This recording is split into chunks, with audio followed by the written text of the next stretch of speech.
Média. C'est quoi votre truc ? C'est quoi votre truc ce matin avec la 5e édition d'Écrans Urbains qui investit plusieurs hauts lieux culturels à Lausanne tels que le MCBA, le Musée cantonal des Beaux-Arts, ou encore le cinématographe du Casino de Montbenon, autrement dit anciennement la Cinémathèque suisse, l'espace Amaretto et le phare Forum d'architecture de Lausanne. Un festival dédié à l'architecture et à l'urbanisme et au paysage, proposant des projections de films inédits, explorant le lien entre ces différentes thématiques. Cette programmation variée, allant des documentaires au long métrage, en passant par des fictions et des vidéos expérimentales, offre aux spectateurs une expérience riche en émotions et en découvertes, avec des débats stimulants sur des sujets tels que justement l'architecture et le béton. Pour le jeune public qui est aussi attendu, des projections destinées telles que le film Le Roi et l'Oiseau de Paul Grimaud. Et je ne résiste pas au plaisir de vous passer un court extrait de ce film. À cette époque, régnait encore le roi Charles V et 3 font 8 et 8 font 16 de tachycardie. Pour commencer, bonjour Héloïse Geiling. Ça c'est une introduction quand même. Sacrément. Bonjour. Et merci d'être là de si bon matin. Vous êtes secrétaire générale de cet événement qui lie l'image, le cinéma, l'urbanisme et les paysages. C'est ça à peu près.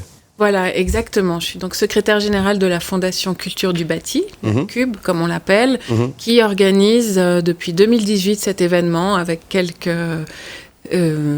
empêchements pendant la pandémie. Mais voilà, donc cet événement qui a lieu depuis 2018 à Lausanne, dans les lieux que vous avez cités, avec quelques changements de temps en temps, notamment au niveau événementiel.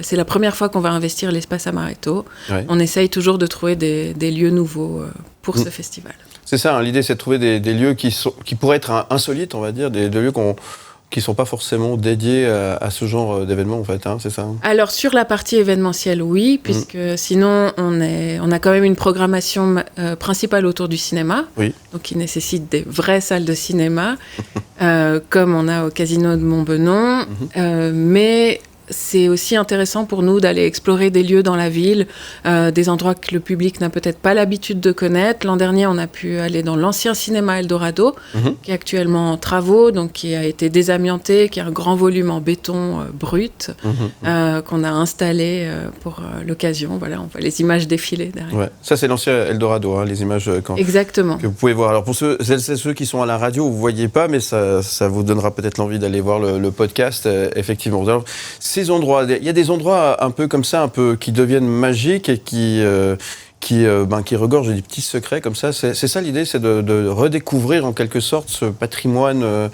urbain que Lausanne peut peut-être nous cacher ou nous réserver. Alors, pas que. C'est une des intentions du festival, mais plus généralement du programme de la CUB. On organise de temps en temps des balades, des conférences qui vont permettre ça. Le sujet principal du festival, ce serait plutôt de parler de la ville et du paysage au travers des films, donc de sujets assez sérieux qui nous concernent toutes et tous, puisqu'on habite toutes et tous dans un milieu, que ce soit à la campagne, en zone villa ou en centre-ville, et de parler de ces sujets dans un cadre de divertissement. Donc pour l'ouverture, par exemple, on projette Chungking Express, qui est un classique de Wong Kar-wai, dans sa version restaurée, et à partir du film, on va développer une discussion autour de la ville de Hong Kong, de son évolution. Le film a été tourné avant la rétrocession, donc le passage de Hong Kong à la Chine. À la Chine, oui. Et pour ça, on invite une anthropologue, une chercheuse à l'EPFL, donc quelqu'un de très sérieux, qui va pouvoir nous parler de la ville en des mots très simples. Si vous voulez, le cinéma, c'est vraiment un média qui nous intéresse parce qu'il permet de véhiculer beaucoup de choses autour de l'espace. Il s'adresse à qui, ce festival, en fait? À tout le monde. À tout le monde, ouais. Mais pas qu'aux Lausannois, c'est ça que je voulais dire, parce que... Alors, tout le monde est bienvenu. On est dans des lieux du centre-ville, donc facilement accessibles et pas du tout réservés aux Lausannois, puisque on va parler de villes du monde entier. Et pour les personnes qui connaissent ou qui ne connaissent pas Lausanne, il y a aussi quelques événements en lien avec la ville qui peuvent être intéressants. Alors c'est vraiment pour tout le monde, hein, on l'a dit, et aussi pour les enfants. Vous avez pensé aux jeunes publics, ça c'est important aussi. Quels sont les retours que vous avez finalement? Parce qu'il y a le côté cinéma, il y a le côté festif. Hein, c'est un festival qui propose un peu, qui est divers hein, dans sa programmation. C'est quoi les retours que vous avez du public justement, ou de votre fidèle public en tous les cas? Alors, les retours sont assez variés. On a une base de public professionnel qui est assez présent, qui là trouve toujours un intérêt parce que ça change de format par rapport aux conférences et aux colloques habituels. Pour le public qui serait non professionnel, c'est vraiment une bonne manière d'aborder la ville et l'architecture. Ouais. En fait, c'est un moyen très simple puisque à travers le film, on a le mouvement, on a le son, et puis on a une histoire qui se développe au sein des espaces. Donc, en général, on arrive vraiment à capter un public assez varié, puisque tout le monde habite dans un milieu, donc on peut toutes et tous se retrouver dans ces histoires. C'est qu'on peut se projeter en quelque sorte dans ce qui est proposé. Il y a le programme complet que vous pouvez retrouver sur le site internet écran-urbain.ch. Pour ce week-end, il y a des choses plutôt intéressantes. Vous avez peut-être un coup de cœur à nous proposer? Oui, alors j'aimerais vraiment inviter tout le monde à découvrir la soirée du samedi qui sera dans l'espace Amaretto. L'espace Amaretto qui sera mis en scène spécialement pour l'occasion par un collectif de jeunes architectes qui, eux, sont de Lausanne. Et on aura une représentation live d'une œuvre créée spécialement pour le festival. C'est une œuvre musicale et immersive. Donc, c'est deux artistes qui ont tracé une ligne sur la carte de la ville de Lausanne et qui, à partir des reliefs de la ville, ont composé un morceau qui sera joué en direct. C'est une exclusivité du festival. C'est inédit et c'est à l'Espace Amaretto, vous l'avez dit. L'Espace Amaretto, ce samedi 24. Le samedi 24. Ah, c'est bon, on a le temps de s'organiser pour ne pas manquer ce rendez-vous. Toutes les infos sur le site internet, hein, n'hésitez pas à aller faire. Voilà, n'hésitez pas à aller faire un petit tour. Merci beaucoup, Héloïse Gehling, d'être venue ce matin. Merci à vous. Plein de succès et à très bientôt. Donc j'ai une attache pour nos voisins romains. On appelle ça l'escroquerie, c'est mon métier. Je suis en bonne compagnie avec ça. Non, mais... Je suis Comore, vendeur de drogue. Il y a Philippe Morax qui arrive dans le grève. C'est ce... Ça va donner de la peine. Presque me faire oublier qu'il est 7h. L'invité du matin. Depuis quelques années déjà, ils sont des figures incontournables de la chanson francophone. Ils proposent un doux mélange élégant de pop raffiné, de ballades émouvantes et de chansons engagées, témoignant de leur complicité sur scène et dans la vie. L'année 2024 commence fort pour le duo Alios, qu'on adore. Alizé Oswald et Xavier Michel sont nos invités ce matin sur M. David Lothar, Alios, c'est ça. J'aurais voulu t'offrir ton rêve américain. En 2016 avec l'album Pixel. J'entends te regarder vieillir sans penser à demain. Alios, c'est aussi ça. Me passer de toi. Oh, je sais que tu m'as passé la main. Allez, alors pour une année, c'est 2017, avec bien sûr l'album Comme on respire. Puis forcément, vous vous souvenez aussi de ça.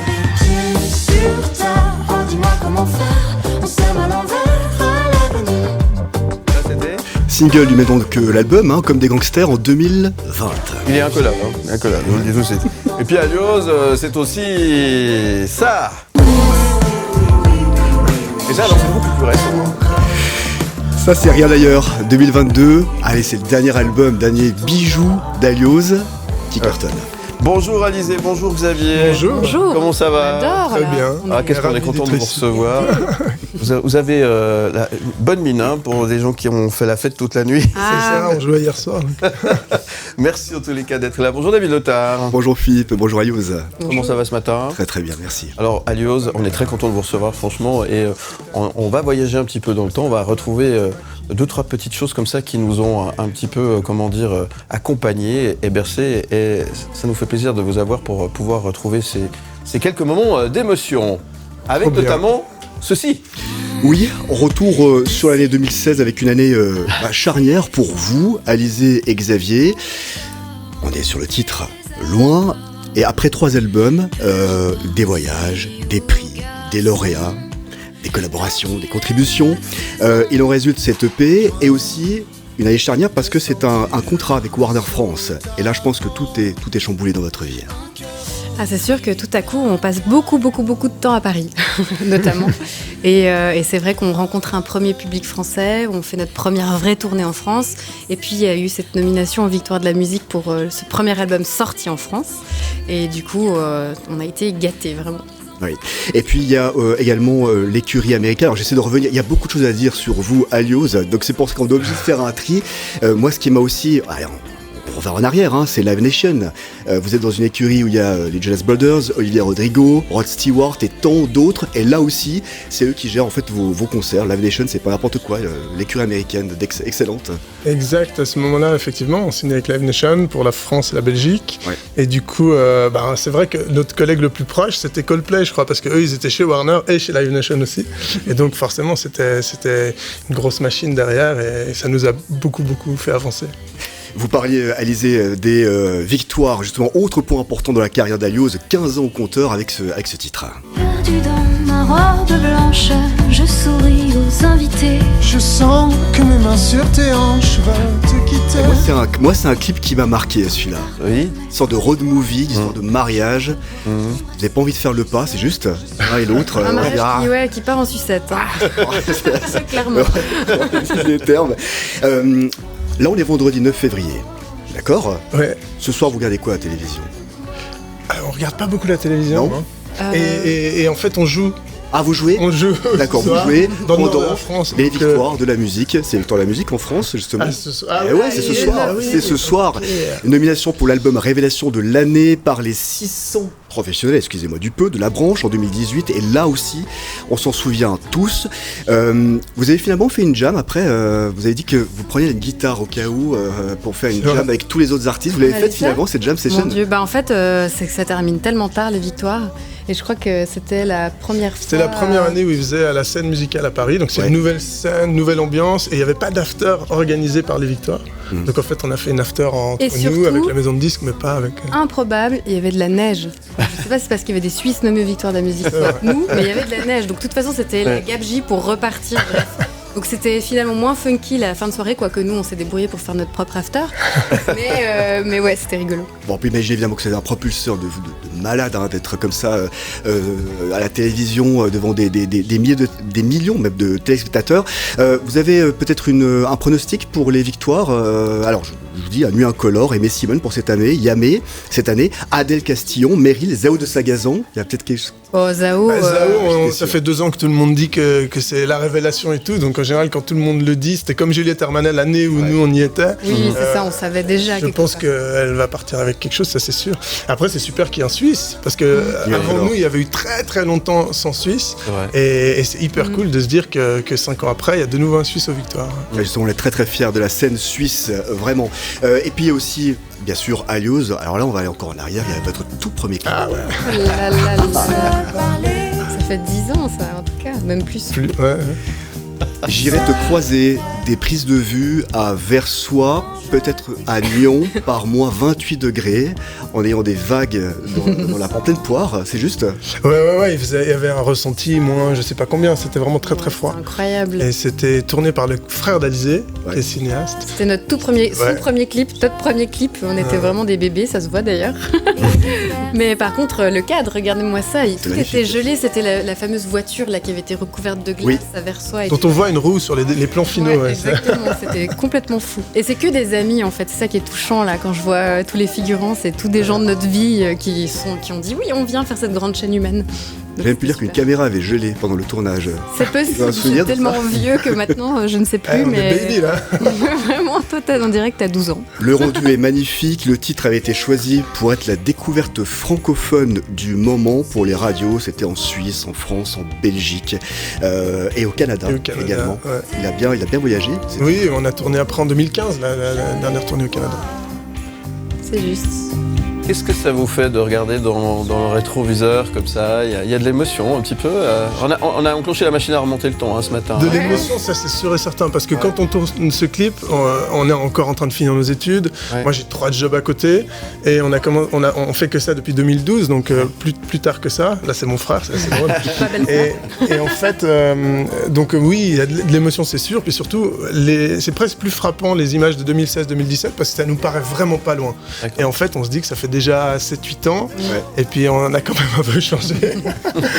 Ouais, c'est aussi émouvant que gênant. C'est marrant parce que là vraiment on débutait quoi. Il y a plein de choses que je ferais tout différemment aujourd'hui. Même dans le son, on assume tout, mais on a grandi et heureusement on a évolué aussi. Mais là, c'est clair que ce clip-là est particulièrement touchant parce que chaque petite tête que vous voyez là, c'est vraiment des gens dont on est proche ou dont on était proche, donc c'est assez fou. Merci de partager avec nous ce petit moment d'émotion. Ah ouais. Ça va donner de la peine. Presque me faire oublier qu'il est 7h.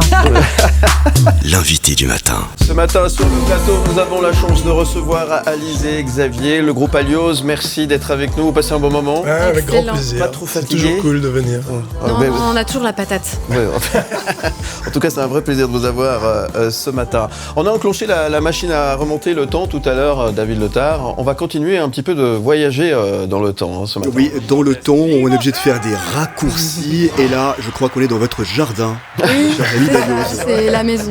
On aime bien faire des fêtes avec quelques amis de temps en temps.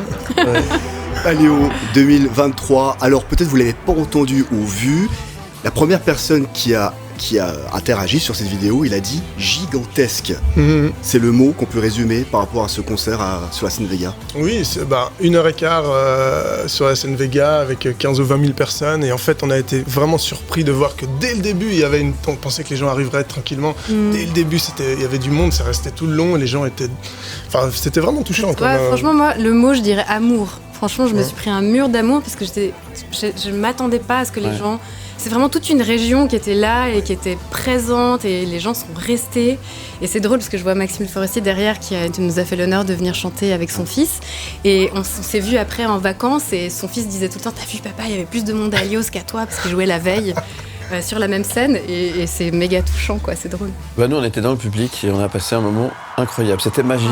Et je tiens juste à dire que vous avez un sacré jardin quand même. 15 000 personnes, et puis je sais Xavier vous aimez bien jouer avec les mots, je m'en souviens d'une interview, vous disiez que c'est une scène excitation. Scène, en parlant de la scène, c'est juste en fait, c'était une... J'ai des bons mots de temps en temps. Quel poète. Tu devrais écrire des chansons. Tiens, ou écrire. On tient quelque chose. Ou écrire des livres peut-être. Et puis il y a Alios en 2024 avec encore de nombreux projets, dont celui-ci. Tel un nœud coulissant sur le fil du temps, je funambule dans la pierre, dans la peau, dans le cœur des châteaux. Sorcière, le spectacle musical, ça va être cette année, on va en parler, un spectacle musical porté par 17 chanteurs et chanteuses, comédiens et comédiennes et musiciennes de Suisse romande. Alors au début du XVIIIe siècle en Suisse romande, une jeune femme, vous, Alizé, dans le rôle, est accusée de sorcellerie. On n'est pas là dans l'histoire de Anna Goldie dans le Aglaris, c'est juste? Alors, oui, c'est ça. Après, là, on a décidé de ne pas prendre une histoire connue, mais de lire énormément d'histoires, voilà, et de se plonger. En fait, on invite le public à vivre un procès comme on pouvait en vivre des dizaines, malheureusement, il y a quelques siècles en arrière. Donc, on a créé une histoire basée sur plein d'histoires. Oui, Anna Goldie, c'était vraiment la toute dernière qui a été mise à mort, je crois. Enfin, je ne sais plus exactement, qui est un cas vraiment tardif. Donc, nous, on se situe un petit peu avant, où c'était vraiment monnaie courante. Oui, et là, vous n'êtes pas seul, hein, vous jouez avec également Manet, Pascal Rinaldi, Tristan Giovanoli, et vous, Xavier Michelin, vous avez composé... On a composé et écrit avec Alizé et Christophe Farin. On était 3 pour créer cette histoire et ces chansons. Et puis là, je vais être dans les musiciens. Donc enfin, on se retrouve à travailler les deux sur ce projet au début. On écrivait, on composait, c'était pas couru d'avance qu'on allait jouer dedans. On pensait pas l'être. Et puis pour finir, Alizé a un rôle. Et puis moi, je me suis fait complètement happer par le projet en fait, et la production et notre co-auteur. Tout le monde a dit mais Alizé, t'as chanté sur toutes les versions, c'est tellement fait pour ta voix, blablabla. Puis plus on avançait dans le procédé artistique et plus je me sentais capable de relever ce challenge. Il y a un peu de jeu, mais c'est pas non plus Broadway. Donc Et puis j'aurais pu être cette femme finalement accusée, probablement à tort, comme c'était beaucoup le cas, et de façon complètement injuste, quoi. Donc c'est hyper touchant de se plonger dans la peau de cette femme-là. On peut dire que c'est un peu comme une comédie musicale, un peu oui, pour son Suisse romande en fait. C'est une comédie musicale. Après, dans le terme comédie musicale, il y a vite cette image un peu Broadway, un peu danse, un peu jeu. Et là, on est dans quelque chose de très sobre quand même. Ce sera au Temple Saint-Vincent. Et puis, on a vraiment travaillé sur une immersion totale. Il y a une petite jauge, il y aura du son à 360 degrés, donc ce sera aussi un peu technologique. Et c'est des choses qu'on voit pas trop. Donc, mais on reste dans quelque chose de sobre, intimiste quand même, et assez authentique. Qu'est-ce que ça apporte, les collaborations comme ça? Vous aimez les collaborations Nous, on adore. Et puis là, c'est vrai que c'est surtout un nouveau défi. À la base, on est venu nous chercher pour écrire et composer. Ça devait s'arrêter là. Et puis finalement, tous les défis qui émanent de ce projet sont super excitants. Et je dois reconnaître, quand on repasse tous nos petits chemins, on n'a pas une énorme carrière. Mais oui, quelque part, je suis contente d'aller explorer d'autres choses, de sortir un petit peu d'Alios, même si on fait évoluer Alios, mais ça met aussi des barrières quand on a un petit succès comme le nôtre. Les gens nous attendent à tel endroit, etc. Là, je vais explorer des choses que j'explore pas du tout. Et puis, ces collaborations nous ont mené à ce projet. Les gens qui sont autour de nous sur ce projet, c'est une superbe équipe. On a réuni aussi humainement. Et puis voilà, c'est le batteur qui nous a accompagnés pendant longtemps. Mané, on l'a découverte quand on donnait on coachait des ateliers d'écriture, parce qu'elle en a dit, ça fait longtemps qu'on voulait travailler avec lui, donc c'est une vraie histoire d'amitié aussi. Et surtout, ce qui est hyper touchant, c'est que c'est du 100% suisse, vous l'avez dit tout à l'heure, et toutes les représentations de mai sont déjà complètes des mois à l'avance. On a fait des prolongations, c'est en train de se remplir super vite, donc dépêchez-vous. Surtout à mes amis qui n'ont pas encore pris les billets, grouillez-vous. Et c'est hyper beau de voir l'engouement qui est autour de ce projet. Il y a une sorte de magie assez spéciale. Alors j'ai donné justement les dates, Sorcière le musical à Montreux du 15 au 26 mai, donc là c'est presque cuit. C'est complet. Prolongation du 28 août au 8 septembre, là c'est pas cuit. Non, mais bougez-vous. Et bougez-vous. La cause en faveur des enfants est un sujet que vous avez aussi à cœur à Alios. On s'en souvient de Dessine-moi une école. Ah oui. Pal de gomme. On salue Pal de gomme au passage. Dessine-moi une école, à ton tour de prendre la parole. 2015-2016, je sais plus exactement. Je saurais pas vous dire, mais ouais. Période scolaire 2015-2016, une belle cause, on va ça comme ça, une belle cause que vous avez à cœur. Oui, en fait, on est très sollicité pour des événements caritatifs, par des associations et autres, et on choisit souvent de faire quelques événements ou quelque chose qu'on fait bénévolement ou autre. Et c'est souvent lié à l'enfance. Terre des Hommes Valais, on a été assez fidèles, l'association Ella, dont on est parrain maintenant. Et voilà, là de nouveau, avec Tous Unis pour l'enfance. Tous Unis pour l'enfance. On a répondu présent. Justement, autre belle cause. Et là, c'est un concert qui aura lieu le 13 mars 2024. Alors, je vais donner quelques noms parce que le line-up est assez incroyable. Stéphane, Gaëtan, Shanna Pearson, Fanny Leb, John Steers, Laura Scalia, Stevens, le magicien Julien Songeon, Tess Giordano, Noah R. J'espère que j'ai rien oublié. Si vous, Alios également, vous serez présents sur la scène. Ouais, super. Et en plus, on est content. Et c'était aussi l'occasion de travailler avec Yvan des Stevens, parce que du coup, lui a fait une musique et on a fait un texte dessus. C'est la chanson un peu qui sera la chanson phare de ce rassemblement. Donc voilà, c'est aussi quelqu'un qu'on a croisé il y a longtemps déjà. Ouais. Joli univers. Ils sont nous invités d'ailleurs Tous Unis pour l'enfance sur ce plateau. Ici, on en parlera justement au mois de mars dans le 6-9 de Morax. Je crois que vous avez une petite surprise pour nous. Et en attendant que Xavier et Alizé se préparent, je vais donner les dates. Alors déjà, bien sûr, le dernier album d'Alios, Regarde ailleurs, disponible évidemment partout. Mon cher Philippe, tenez. Merci. Non, je ne vais pas. Vas-y, annonce-moi les dates. Vas-y. Quelques dates importantes à rappeler. Vous serez le 22 février au Locle pour un concert, le 13 mars à l'Alhambra de Genève. Ça, c'est pour le concert Tous Unis pour l'enfance, avec toute la liste que j'ai donnée d'autres artistes. À rappeler que c'est un concert qui ira 100% de l'argent ira pour finalement cette association. Donc ça, bravo. Du 15 au 26 mai. À Montreux, ça on oublie, pour la Sorcière le musical, sauf avec des prolongations du 28 août au 8 septembre. Et puis, le 17 août, vous serez aussi au Venoge Festival. Au Venoge. Il y a pas mal d'autres choses qu'on va annoncer prochainement. Oui. Et puis, bien sûr, alios.ch, ça c'est pour connaître toutes les dates et votre actu. Trop bien. Bon, alors la surprise, parce que nous, on attend ce moment avec impatience. Un petit extrait de cet album, de ce dernier album. Avec plaisir. Avec plaisir.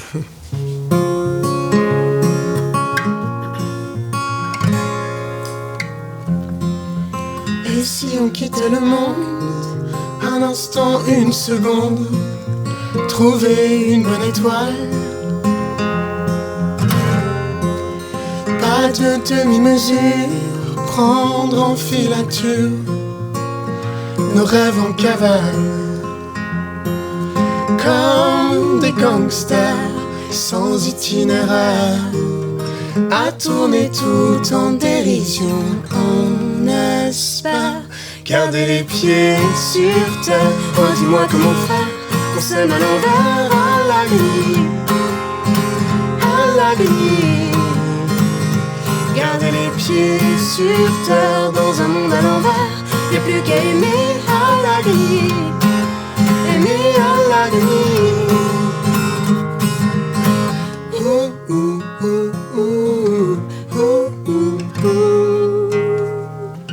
Yeah.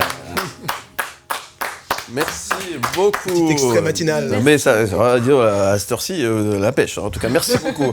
Dis donc, David Letard, on parle, mais 15 ans, ça se fête, c'est un anniversaire en fait. Non Juste, bah 2009, oui, on a envie de fêter ça avec vous quand même. Alors je sais, c'est tôt le matin, mais on s'est dit quand même qu'à la place des croissants, un petit gâteau, ça pourrait bien le faire. Pour les 15 ans du tournage. Alors bon anniversaire, 15 ans quand même, 15 ans de carrière. Incroyable. J'espère que vous aimez les Saint-Honoré. En plus, il est très gourmand. Notre fille est très gourmande aussi, on va lui ramener un petit bout. C'est clair. Mille merci Alizé, mille merci Xavier. Ah oui, il faut souffler. Alors attention, Annuel. Ah, magnifique. Bon anniversaire. Merci. Et on va, je l'espère, vous recroiser très très prochainement. Évidemment, il y a pas mal de choses, on l'a annoncé tout à l'heure. On vous retrouve évidemment en podcast, en image, sur le site mlemedia.ch cet après-midi pour la rediffusion sur Canal+. Un grand merci encore une fois. Merci Toujours cool de pour venir. ce voyage dans le temps. Voilà, voyager dans le temps, et ça fait du bien de voyager un petit peu dans le temps. Je sais que vous devez prendre la route, parce que vous allez, c'est quoi, 7 heures de voiture là ? Oui, exact. On joue à Ternier, dans l'Aisne. Dans l'Aisne, en Bon, France. alors ne tardez pas trop, soyez prudents sur la route.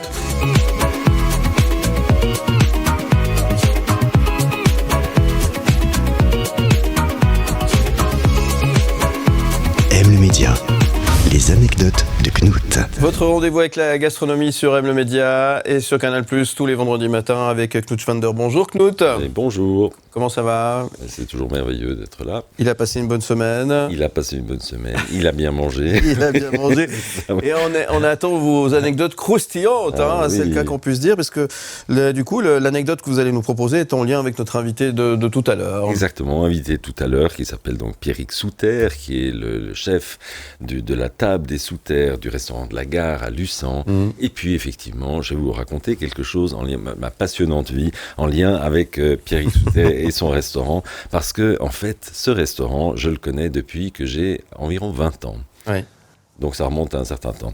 Et puis... c'est vous qui le dites, c'est vrai. Oui, absolument.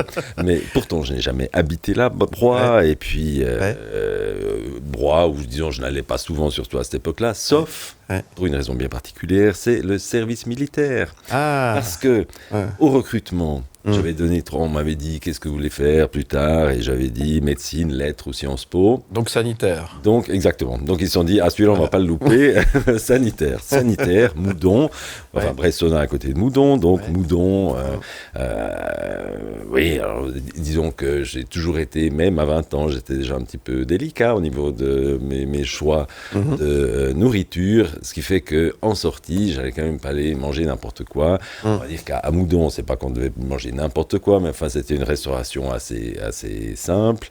Et puis un beau jour on m'a dit, ah mais à Luçon il y a l'hôtel de la Gare, c'est super. Très bien, j'ai donc pris le train, c'est 5 minutes de train. Oui.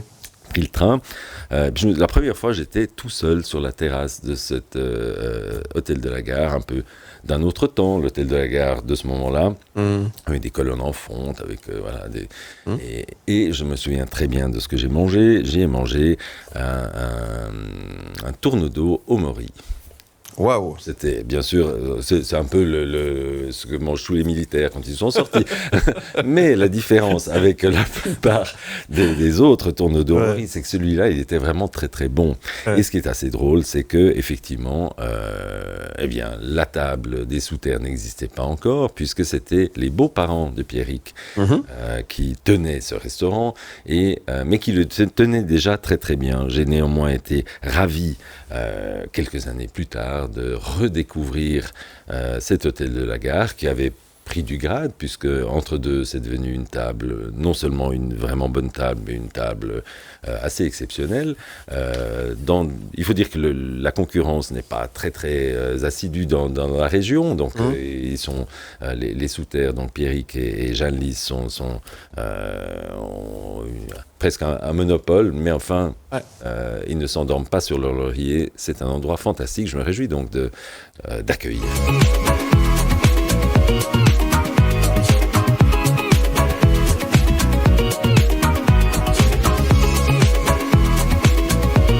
M le média, la table de Knut. Bienvenue sur M et sur Canal+, merci d'être avec nous. La gastronomie prend ses quartiers chaque vendredi matin sur M avec la table de Knut. Et autour de la table ce matin, nous avons le plaisir d'accueillir Pierrick Souter. Bonjour et bienvenue. Bonjour, merci. Un Luçonçois, c'est comme ça qu'on appelle les habitants de Luçon. Nous sommes dans la Broye, Distri la Broye-Vuilly pour être précis.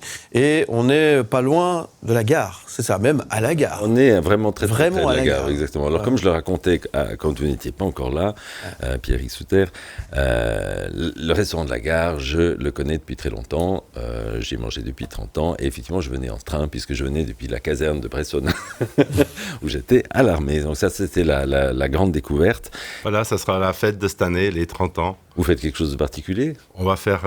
faut pas faire trop de publicité parce que ça va être compliqué à inviter tout le monde, mais on va faire une belle soirée. C'est les 30 ans de ma fille aussi, les 60 de ma femme, ça on n'a pas le droit de dire. Mais... Non, on n'a pas entendu, oui c'est ça exactement. Mais bon, et puis racontez-nous votre premier jour à l'hôtel de la Gare à Luçon. Alors le premier jour, ça, c'était quelque chose. Ça. Bon, c'était déjà toute une histoire pour y arriver, donc parce que c'était l'hôtel de mes beaux-parents. Oui.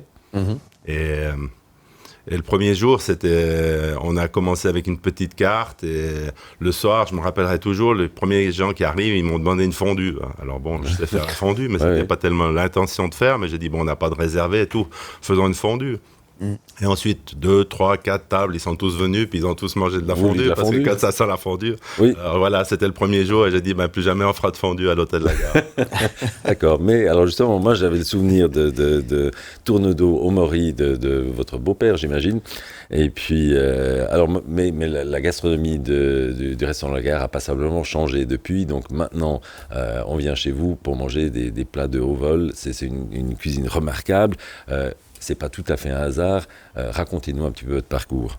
Non, mon parcours, j'ai commencé par un apprentissage à Penel-Jorat au Cheval Blanc. Ensuite, j'ai eu la chance de passer chez M. Ravet à Échalon. Parce que je connaissais le chef de cuisine, Jean-Marcel Rion, qui m'a fait venir. J'ai fait 1 année et demie avec lui là-bas. C'est là que je me suis rendu compte qu'il y avait quand même une cuisine un peu différente, qu'on peut faire un peu les mêmes produits, mais en les allégeant, en les faisant plus simples. Et puis oui, exactement, c'est toute cette idée de nouvelle cuisine qui était là, qu'on découvrait à ce moment-là. Quoi. Ensuite, je suis parti au Canada. En revenant, j'ai pu travailler avec M. Boivier à Hackstad, c'était sympa. Et puis là, j'ai pu arriver chez Girardet, à Crissier, avec Freddy, Cavussan, Philippe Rochat. Donc toutes c'est la Dream Team, quoi. Mais donc on l'a échappé belle, en fait, vous auriez aussi pu faire de la poutine. Ouais, peut-être. Ouais, la poutine, non, le Canada, c'était pas... Non, au Canada, j'étais quand même... Je suis parti avec le pâtissier de Ravet à Échalon. Et puis, en fait, on était dans un château, quand même. C'était une bonne cuisine. Non, c'est une plaisanterie. Je sais qu'au Canada, on peut très bien manger, à part ça. Exactement. Et voilà, puis après... On était là et la vie a changé un petit peu parce que mon épouse travaillait. Elle avait tout fait pour pas faire ce métier parce que comme ses parents, elle travaillait dans le restaurant le week-end, il fallait travailler, elle ne pouvait pas sortir avec ses copains, donc elle a fait plutôt des études pour sortir de ça. Et là, elle travaillait dans la maison quartier à Fribourg depuis des années et il y avait un choix à faire. Alors soit j'allais à la cafétéria de chez Cartier pour reprendre ça, ou alors on a essayé de repartir là-dedans. Et là, on est partis les deux, on était faire une saison en Valais. Ensuite, on est retourné avec Edgar Bovier à Cusnart. Donc, qui est près de Zurich, au bord du lac, un très bel endroit d'ailleurs. Un magnifique endroit qui malheureusement n'est plus un restaurant encore. Et là, on s'y est mis dedans. Et un jour, on a fait un tour en moto, on est venu trouver Cavussan qui avait repris un restaurant à Fribourg. Et là, il nous dit, j'ai un restaurant pour vous à Fribourg. Et puis, on a dit, pourquoi pas, on essaye. 2 ans à Fribourg pour se former. D'accord. Et puis voilà. C'était où à Fribourg ? À Fribourg, c'était la shop Schönberg. C'était une grande brasserie. D'accord. Mais c'était une bonne expérience. Et puis là, ça vous a convaincu, vous vous êtes dit finalement, on est fait pour ça. On y va, et puis après, il y avait des clients qui sont venus me chercher pour reprendre un restaurant à Moudon. Il avait été transformé, qui était une grande table à l'époque. C'était le chaudron à Moudon, un vieux chaudron. Et en revenant, on s'arrête chez mon beau-père à Luçon. Puis il me dit, mais vous faites quoi là? Puis je dis, on était voir un restaurant à Moudon. Et il nous dit, mais pourquoi vous voulez reprendre un restaurant? Il faut reprendre celui-là, quoi. Ouais. Et bon, moi, le frère de Jeanne-Lise, mon épouse, il était aussi cuisinier, je savais pas. Et puis voilà, puis on est parti comme ça. D'accord, donc après après ça, on était jeunes. Ma femme a accouché au mois de juillet, et on a ouvert au mois de septembre. Et, vous avez tout fait en même temps, quoi. C'est parti. Oui, oui. Voilà, ça fait 30 ans.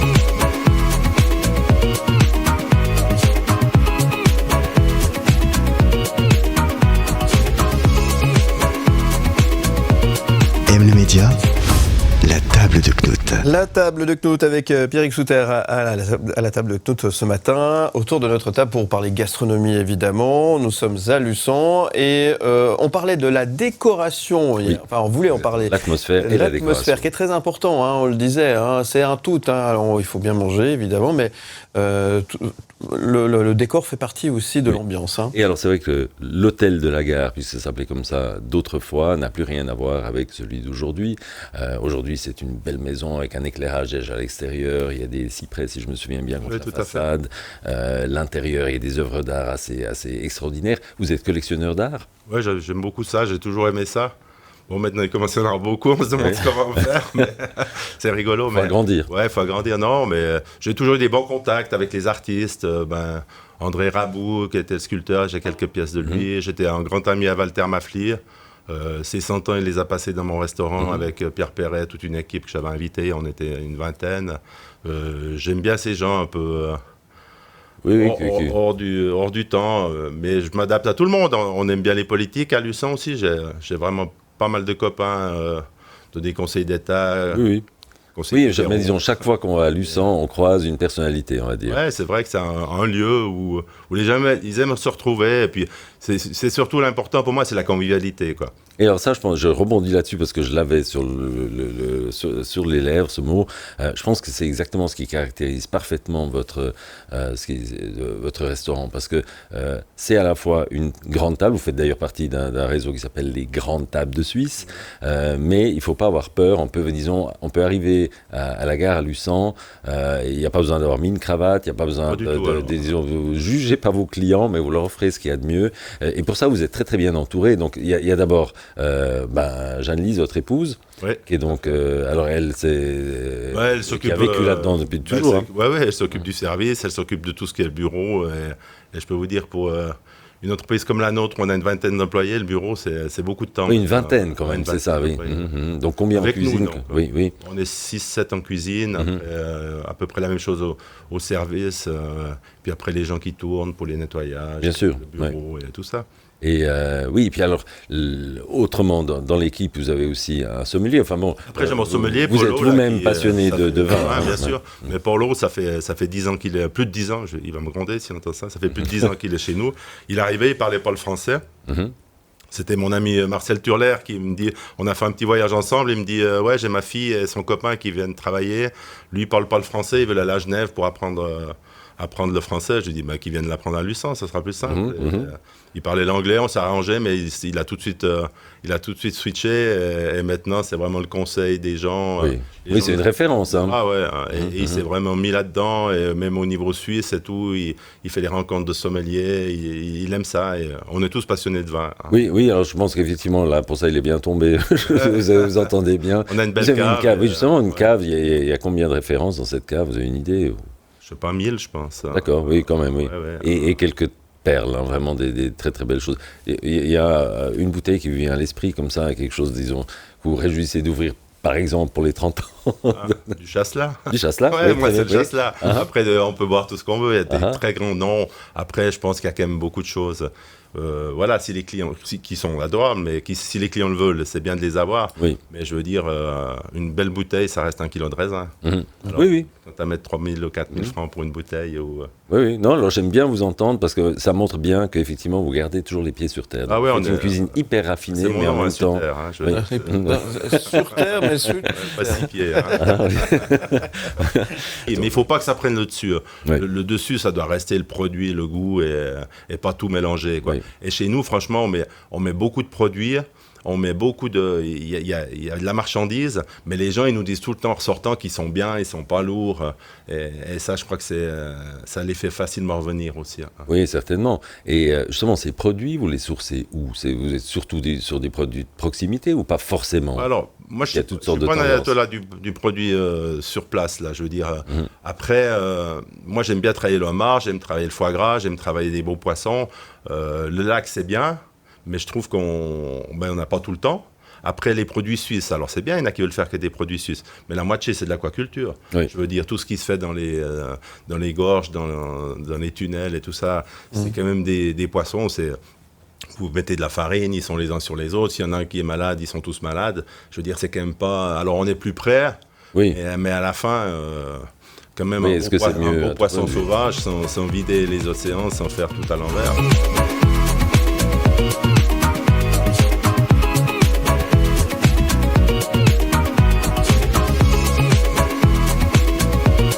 M le Média, la table de Knut. On vous emmène dans la Broye ce matin à Luçon plus précisément. Nous sommes chez Pierrick Souter. On découvre son restaurant, son univers aussi et sa musique. Apparemment, la Mano Negra. Il aime ça. C'est inspirant, la Mano Negra, pour votre cuisine? Ouais, c'est plutôt un souvenir. Ça, c'est quand on était à Crissier chez Girardet.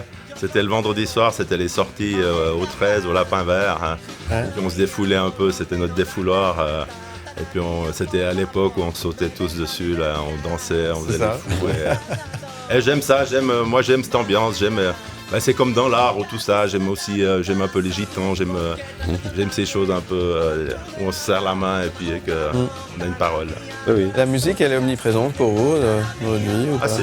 Ouais. En cuisine, oui, non? Non, en cuisine, c'est une autre musique, la cuisine. Ouais, j'aime pas.